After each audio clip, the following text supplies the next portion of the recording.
Hey there, it's Heather Hakes. Welcome to my channel. Before we get started on today's video, I want to offer you a couple of different resources to get started. If you're new to this work, visit my website, heatherhakes.com, and take the free life assessment. The point of this assessment is to help you understand where you are in your finances, health, relationships, and more, and help create clarity and a roadmap on where you want to go. Again, that's the free life assessment on my website, heatherhakes.com.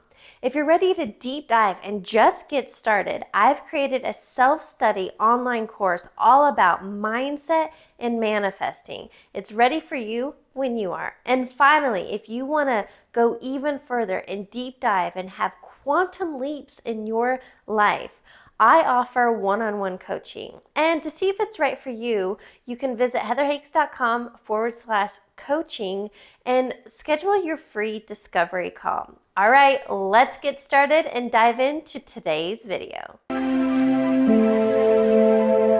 Welcome to today's interview. I've brought on Ben Winter. Ben, welcome. Thanks for having me. Please give listeners a little background. Where do you live and what do you do? So I live in Denver, Colorado, and I have a company called Success Improv where I teach the tools and techniques of improv and how they apply to life and business and teams and all that fun stuff. So I create fun in environments where people congregate. Well, and I'm new to this. I think I assumed improv was stand-up comedy, but you corrected me. So for somebody who's new to improv or doesn't understand improv versus stand-up, can you please tell us the difference? Yeah, so a stand-up comic stands up, they tell jokes, they tell stories with punchlines, they're trying for the laugh. Improv doesn't necessarily have to be funny, but it's basically a group of people who get up on stage and create a scene, a play, a something of entertainment value, and it's made up on the spot. And it's an amazing art form. If you've seen the show Whose Line Is It Anyway, you've seen improv, and that's the type of improv that I like doing.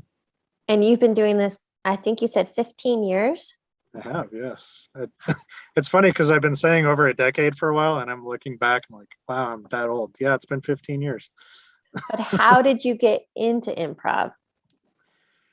So I had seen some shows back when Denver actually had some comedy clubs or improv clubs, and they've since closed, but they've always at the end of their shows, they would say, hey, we have classes, you should come take classes. And I never felt like I was good enough to do that. And then finally I was dating somebody and they were like, hey, I want to go do this class. And I was like, all right, I want to do it too, but since you're going, it makes it a lot easier for me to go. And I went and I just absolutely fell in love with it. It was the most amazing experience of my life, the most freeing I've ever felt, and the most at home I've ever been. So it was perfect for me. I really want to highlight that though. What you shared with me is you didn't feel enough. And I think so many people can relate to that.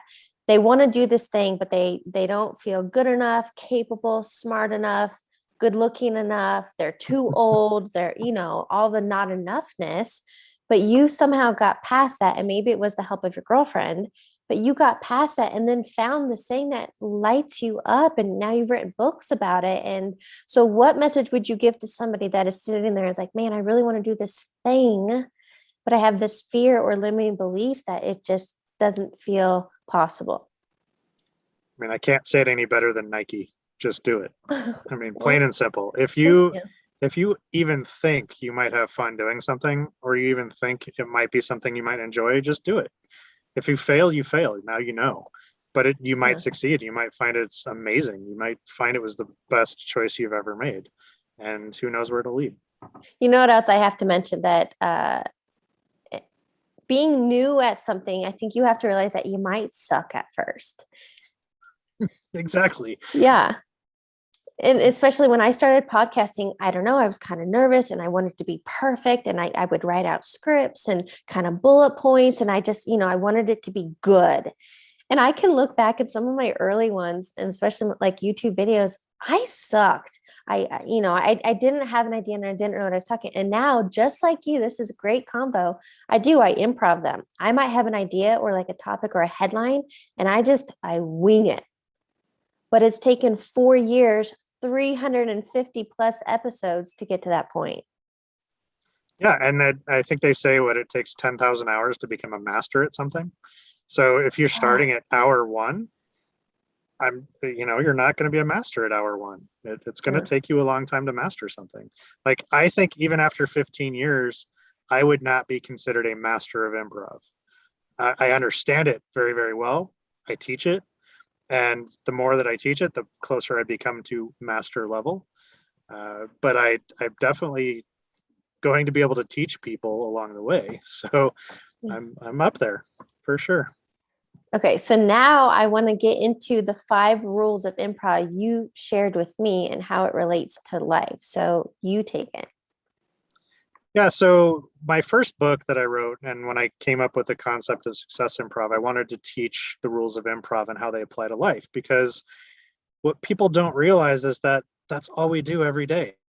You don't wake up with a script, you don't wake up with the knowledge of how your day is going to be and who you're going to interact with and what the dialogue is going to be. So all we know is improv.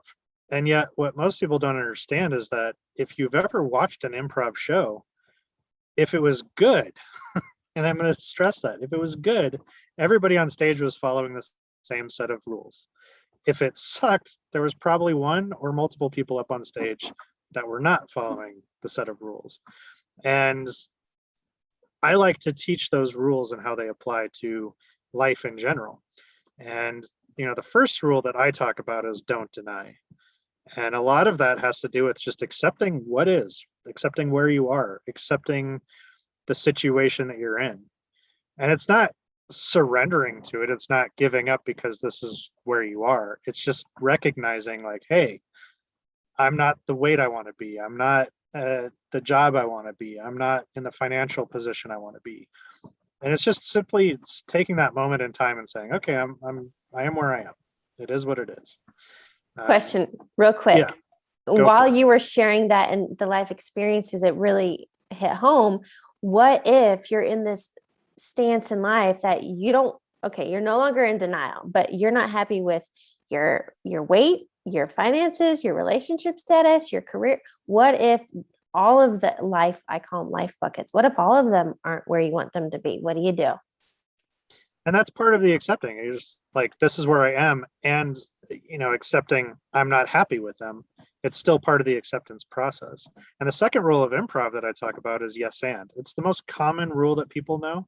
So if I ever ask people, do you know any rules of improv? That's the one they usually come back with, is yes and. Yes and is really the word yes is the same as don't deny. It's accepting what is. So I'm not happy where I am in my life buckets. And what can I do to improve them? So that's where the and comes in yes and. If you accept where you are, then you can move forward. If you deny where you are, there's no place to move because you're not accepting that you're standing on point A. If you want point B, you got to know where point A is so you know which direction to go. If you don't know where your point A is, you're going to pick a direction and you might end up where you want to be, but not likely. So yes and is kind of a big one, and that you have to, again, accept where you are and do something about it, whether that's find a coach, whether that's read a book, whether that's exercise more than you've ever exercised, whether that's changing your diet, whatever it might be. Once you've accepted where you are, then you can do something about it. And the third rule that I talk about is be specific, which is really kind of setting those expectations around what it is you want. So yeah, I'm going to exercise more, and that might look like going on a walk every day. That might be teaching myself how to run, because not everyone can just go outside and start running and get a marathon in. You got to practice. You've got to prepare your body. You've got to stretch. You've got to get your body used to running long distances. It's not something you just go start doing. Yeah. It's not like you can go and start bench pressing 150 pounds. You might have to start with 20. You might have to start with 30. Whatever it might be, you don't just walk out there and say, I'm a professional weightlifter now. This is not how it works. Yeah. But being specific really helps with goal setting. Most Yeah. people have heard of the SMART method for goals, and the first word is specific. So you want to set those specific things. And then, the fourth rule that I talk Wait, about is wait, focus. Oh, hold on real go quick. right back. I Yeah. just want to emphasize on this, be specific, because this is something I talk about as well. Because a lot of people are like, I want more money. That's great. So now you're at a space you want more, but the be specific is so important because you find a penny on the ground, that's more money. Or okay, I want to lose weight, or okay, I want to be, oh no, here's a better one. I want to be more active. What the hell does that mean? I think about define it. And something I wear is just like a fitness thing. And I have a daily goal. So this is how I got specific. Daily goal of at least 10,000 steps minimum. Right. Right. And it's funny because anybody that says I want more money, you just throw a penny at them and say, okay, there you go, goal Right. achieved. It's like, oh wait, yeah, you got to be specific. And honestly, that rule of improv spawned a whole different book called What to Expect When Having Expectations, and it really is about setting expectations for yourself and others, and also understanding other people's expectations of you and their surroundings. So so much depth to the be specific rule. But before I get too before we get too much into that, I would say the fourth rule that I want to talk about is, focusing on the present. Because if you're not focused on the here and now with what you want and how to achieve it, you're going to start bringing in those doubts and those worries and those, little voices that we have in our head that say you're not good enough. Because when you start to focusing on the here and now, this is what you want. This is what you're going to do to get it. There's no doubt. There's no future worry. There's no past, demons coming at you. It's just here and now. And so it's very important. There's an entire book on it by Eckhart Tolle called The Power of Now. Yep. It's huge. So, you don't have to take my word for it. Focus on the present is huge. And I think when you're setting those expectations and you're focused on the present, then yeah, okay, I want more money means I want to double my income next year. Means I want 20% more next year than I had this year. It means I want to have $10,000 in my savings account. It means this, it means that. You're more specific about it. Well, I just want to say for me, focusing on the present, if I don't, if I have this, if I know where I'm at, okay, I want this goal. If it's financial, or I remember when I trained and ran a marathon, it's easy to fall into overwhelm. And then it feels so far reaching. I'm never going to get there. That's not possible for me. You're right. The doubts creep in. So for me, that focusing on the present was, what can I do today? What can I do right now to get closer to the goal? One step at a time. Yeah, one of my big things that reminds me of this focus on the present is first day of class in college. You show up and you get the syllabus. This is what the semester is filled with. And it's overwhelming when you start thinking about, oh my God, I have to do all this stuff, except you're there that day. You don't have to do any of that yet because you haven't been taught any of that yet. And you're in this class to learn all of that. And you have the entire semester to do that. So what can you do then and now is focus on the instructor, focus on what they're talking about, and not overwhelm yourself with all the details. Just like you said with the marathon. Yeah, it's a long distance to run. But if you've never run before, don't worry about 26 miles. Worry about 26 feet, Yeah. Worry about 26 yards. Worry about 26 minutes of running, whatever it might be. Or whatever the distance is. I'm guessing, yeah, 26 point something or other. Wait, so. Thank you. Yeah. Like I've run a half marathon. I've never run a full one. So, but yeah, you can't overwhelm yourself with all of the details if all you can do right now is what's in the present tense and what's happening right now. So Agreed. and then by following those rules of improv, you kind of create trust within yourself. And that's the fifth rule I talk about, which is trusting yourself and in a sense, trusting others, but mostly about trusting self. And by following the rules of improv, you're able to do that a lot more. So that's the quick version of that book and of the stuff I teach. When you're doing improv and you're on stage with other people and somebody trips up, okay, so what I'm trying to say is when life doesn't go as planned, how do you rein it back in so you don't, downward spiral? So one of the examples I always give is I was doing an improv show and we would bring volunteers up on stage, and to have them perform with us. And what a lot of people don't understand is when they get up on stage, they're now acting. They can pretend however they want. Remember when we were kids, we could pretend all day long, and we were never just Joey on the playground. It was always like Joseph, the superhero of, frogs, or, whatever it might be. We could pretend all day long. And so I brought this person up on stage, and we're doing this scene, and whatever the scene called for, I got down on a knee and proposed, right? Because that's just what was being called. And I said, will you marry me? And she's like, oh, I'm already married. So immediately in my brain, she went to, well, she's denying, she's not acting. This is not going as I thought it would. And I know the rules of improv, so I can trust myself to move forward and keep things going.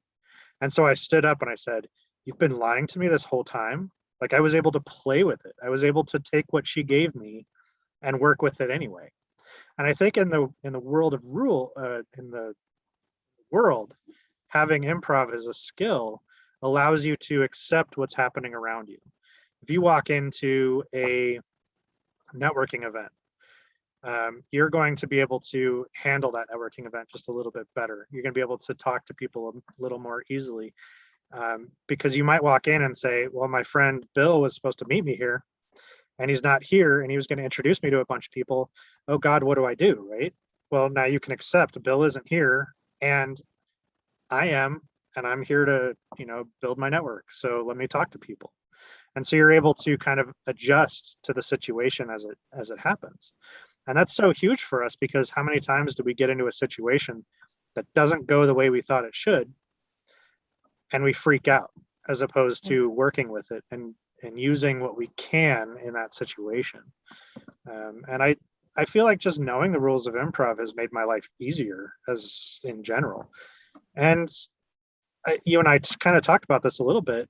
The rules of improv, they're pretty much the same as every other personal growth program out there. It's just stated in a different way and presented in a different way.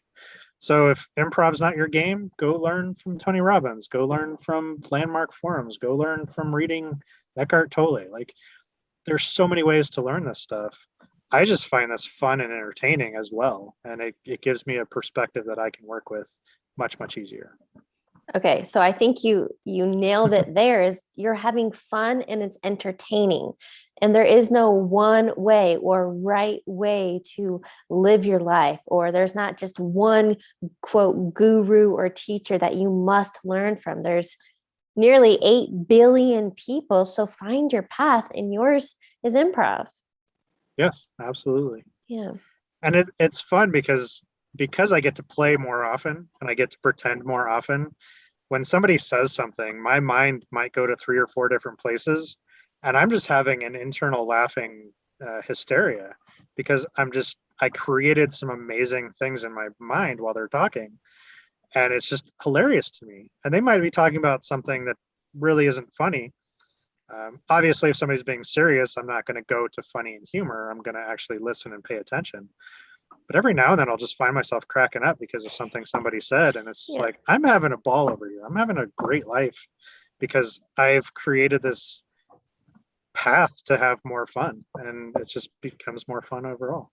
It's funny, when you were explaining just a little bit ago, I had this mental image of a pinball machine, because truly, I don't think life goes as planned. Mine has not gone as planned whatsoever, like at all. And so, you are that pinball and you're bouncing all over the place, and it's this constant need to redirect. And I heard one time that maybe it was via Tony Robbins, but a pilot, when they're leaving off the ground from point A to point B, it's constant, like, millimeter shifts to get to where they ultimately want to be. It's not a direct line. And so I guess what I'm getting from the conversation is having fun, and that life's kind of a dance, and play with it. And it's that constant correcting. I can definitely attest to the pilot flying thing. Yeah. I've been there, done that. Yeah. But yeah, you're constantly having to adjust. And so if you're not accepting in every single moment of time where things are, you're never going to be able to adjust, because you're always going to be like, well, but this is how it was before. Like, how many times do we say, but when I was a kid, it was like this? Well, you're not a kid anymore. And the world's Or not the same anymore. even looking in the rear view mirror, right? The woulda, coulda, shoulda game. Yeah. Let go. Yeah. We're not there anymore. So what can Yeah. you do now? Yeah. And if you're focused on the present, if you're paying attention to what's happening and you're accepting that it's not where you were, then you're going to be able to do something with it. Yeah. You know, it's like when Richard Branson says, you know, if somebody gives you an opportunity, say yes and then figure out how to do it. You know, that's focusing on the present. That's saying, yeah, I want to do this. And this is awesome. And I'm going to take this opportunity and I'm going to figure it out. Whereas if the opportunity comes up, but you're focused on the past, you're like, well, I've never been able to do that. So why would I be able to now? Right? Yeah.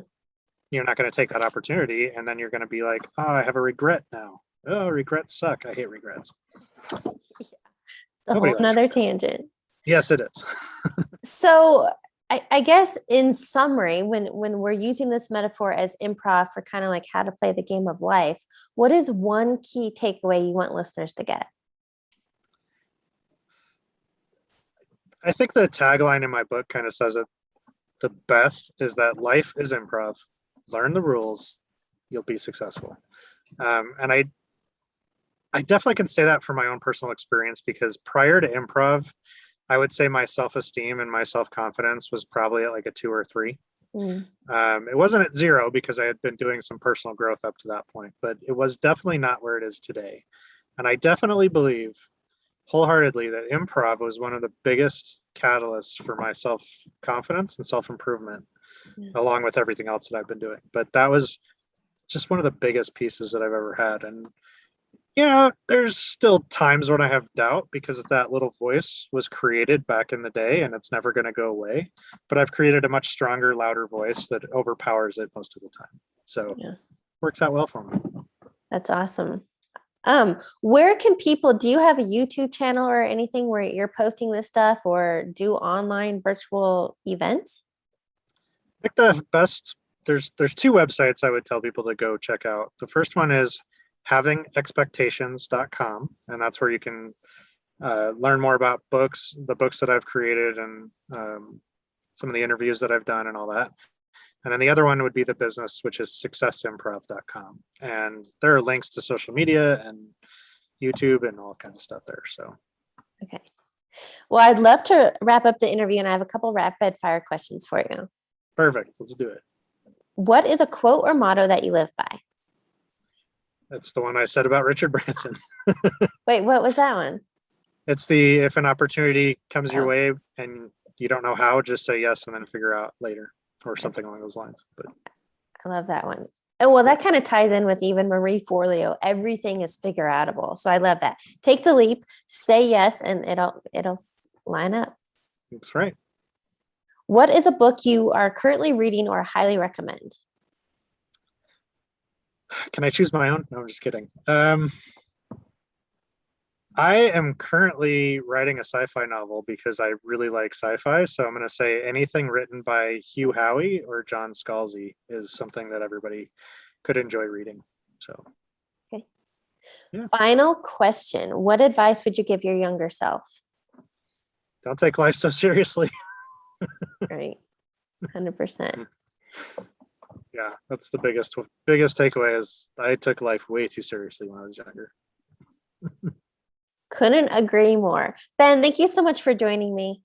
Yeah, thanks again for having me. This was great.